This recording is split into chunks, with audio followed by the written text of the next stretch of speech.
ఈ తోట 88 తాళ్ళూరు నాగరత్నయ్య గారిది. సూపర్ లావా 5G కొట్టిన తర్వాత 6వ రోజు డెలిగేటు మరియు ప్లానాఫిక్స్ వేయించడం జరిగింది. ఇప్పటికి ప్రస్తుతం అయితే అది కొట్టి కూడా డెలిగేట్ కొట్టి కూడా ఇప్పటికి 6 రోజులు అవుతుంది. ఇట్లా ఉంటుంది రిజల్ట్.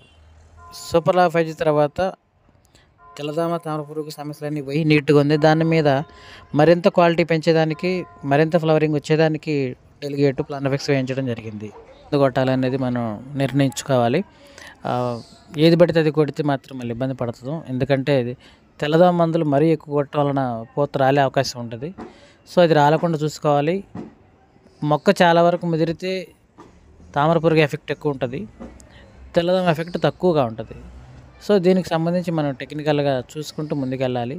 మరింత సమస్య ముదురుగా ఉంటే, తిరగట్లేదు అనుకుంటే సూపర్ లావా 5G ప్లస్ కొట్టిన తర్వాత తోట నిలబడి నికరంగా ఉంటుంది. అక్కడి నుంచి మనం స్టడీగా